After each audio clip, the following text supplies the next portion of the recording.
Hello friends. तो कल आपका CSIR का एग्ज़ाम हुआ और वो जो एग्ज़ाम हुआ वो बड़ा ही इंटरेस्टिंग एग्ज़ाम था। बहुत सारे मैंने फीडबैक भी लिए जिसमें बहुत सारे बच्चों ने कहा कि कॉम्प्लेक्स था पेपर और कुछ बच्चों ने मॉडरेट भी कहा। चलिए कुछ क्वेश्चन जो उन्होंने शेयर किया मेमोरी बेस्ड क्वेश्चन उनको सॉल्व करते हैं वन बाय वन।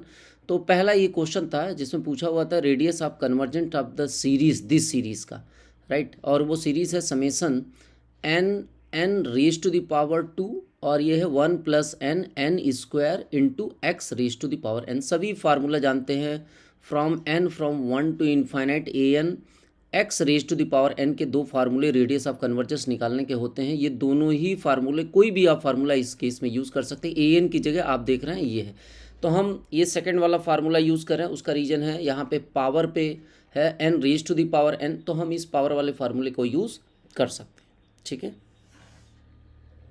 अब देखिए जब आप पावर वाले फार्मूले का यहाँ पे यूज़ करेंगे तो आर की वैल्यू आप लिखेंगे limit n tends to infinite और मैं यहाँ पे डायरेक्ट वैल्यू रखता हूँ ए एन का मतलब यही आपका दिया हुआ n raise to the power n square.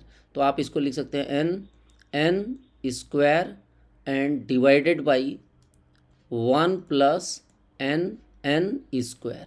अब ध्यान देना आपको इस पे भी पावर क्या है 1/n है, ठीक है ना, -1/n। और चाहे तो आप इसको रिवर्स कर दीजिए तो ये पॉजिटिव बन जाएगा। एक पावर वैसे यहाँ से कैंसिल हो जाएगा, तो मैं इसको रिवर्स करके लिखता हूँ limit n tends to infinite. देखिएगा जब इसको रिवर्स करेंगे तो ये पॉजिटिव हो जाएगा और ये 1 प्लस एन जो है ये आपका ऊपर चला जाएगा। तो यहाँ पे ये हो जाएगा 1 प्लस एन और एक एन यहाँ से कैंसिल हो जाएगा चूँकि 1/n है और यहाँ पे एन स्क्वायर है, तो आपके पास बचेगा n। और नीचे भी जब ये नीचे आएगा डिनोमिनेटर में देन ये भी एक n यहाँ से कैंसिल हो जाएगा, n से n स्क्वायर, तो आपका बचेगा n raise to the power n।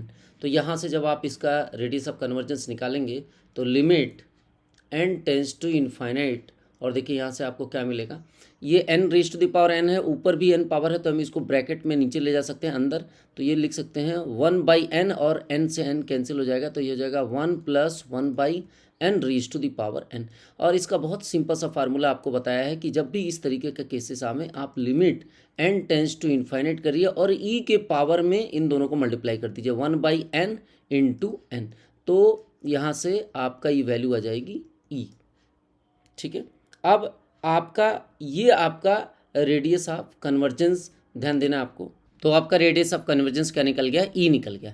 अब देखिए इस ऑप्शन में ई का मतलब आप सभी को पता है दिस इज 2.71, इस पे ये कन्वर्जेंट है, ये रेडियस ऑफ कन्वर्जेंस है, मतलब इसके अंदर सब कन्वर्ज होगा। देखिए रेडियस ऑफ कन्वर्जेंस का मतलब होता ही है आर का मतलब होता है इसके अंदर सारे पॉइंट पे ये कन्वर्ज करेगा, यानी 2.71 के अंदर और इसके बाहर सब डाइवर्ज करेगा। तो देखिए कह रहा है convergent for x is equal to 3, जो कि हमें चाहिए 2.71 से कम, तो ये भी डिस्कार्ड हो जाएगा।